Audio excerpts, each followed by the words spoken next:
2014-19 అధ్యక్ష తమరు కూడా ఆ రోజు ప్రభుత్వంలో ఉన్నారు.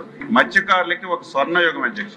ఆ రోజు మనం మత్స్యకారులకి వేట నిషేధ సమయంలో 4,000 రూపాయలు ఇచ్చేవాళ్ళం.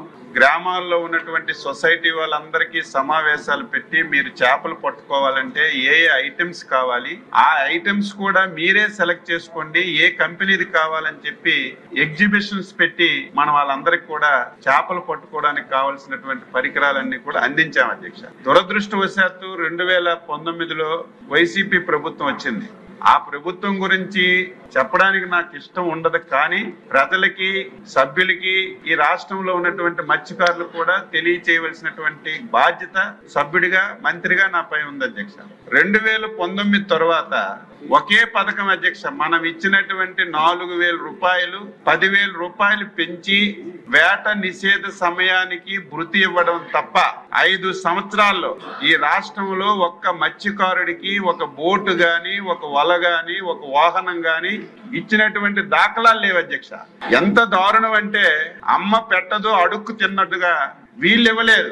ఆ రోజు కేంద్ర ప్రభుత్వం ప్రధానమంత్రి మత్స్య సంపద యోజన అని చెప్పి ఒక బ్రహ్మాండమైనటువంటి స్కీమ్ పెట్టారు అధ్యక్ష. ఆ స్కీమ్ లో కూడా రాష్ట్రం గణనీయంగా ఉపయోగించుకోవచ్చు, కానీ ఆ స్కీమ్ కూడా ఉపయోగించుకోకుండా ఆ స్కీమ్ లో వచ్చిన డబ్బంతా కూడా ఒక కొత్త పేరు పెట్టారు అధ్యక్ష, ఫిష్ ఆంధ్ర. ఫిష్ ఆంధ్ర అంటే నవ్వొస్తుంది.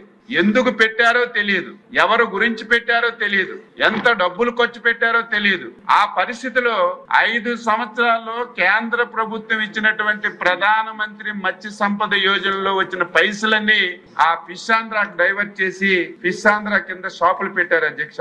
ఇప్పుడే మా సభ్యులు కొండబాబు గారు అడిగారు ఎన్ని పెట్టారు ఏంటనేది. ఫిష్ ఆంధ్ర కింద అధ్యక్ష 155 కోట్లు ప్రపోజల్ పెట్టి 51 కోట్ల రూపాయలు ఖర్చు పెట్టారు అధ్యక్ష.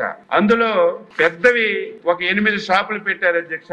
మేము వచ్చిన తర్వాత అవన్నీ చూస్తే 1, 2 పనిచేస్తున్న విజయవాడలో ఒకటి, ఇంకొక ప్రాంతంలో ఒకటి తప్ప మిగతా పనిచేసినటువంటి సందర్భాలు లేవు అధ్యక్ష. అదేవిధంగా దానికి ఒక్కొక్క దానికి ఏవైతే పెద్దవి 8 పెట్టారో ఒక్కొక్క దానికి 1 కోటి రూపాయలు ఖర్చు పెట్టారు అధ్యక్ష. దేనికి ఖర్చు పెట్టారంటే 4 అద్దాలు పెట్టారు, ఒక ఫ్రిడ్జ్ పెట్టారు, అట్టహాసంగా ప్రారంభించారు. ఇప్పుడు చూస్తే అగమ్య గోచరంగా ఉన్నాయి. ఈ రకంగా ఈ ఫిష్ ఆంధ్ర షాపులు పెట్టారు. ఎక్కడ పెట్టారు, ఎందుకు పెట్టారు, దీనివల్ల మత్స్యకారులకి ఏం ఉపయోగపడుతుందో అర్థం కానటువంటి పరిస్థితి ఉంది. దీని మీద కూడా టోటల్ గా ఎక్కడ పెట్టారు, ఎందుకు పెట్టారు, పనిచేస్తున్నాయో లేదు ఇన్ఫర్మేషన్ అంతా తీసుకొని దీని మీద కూడా దృష్టి పెట్టారని చెప్పి ఈ సందర్భంగా తెలియజేస్తున్నాను అధ్యక్ష.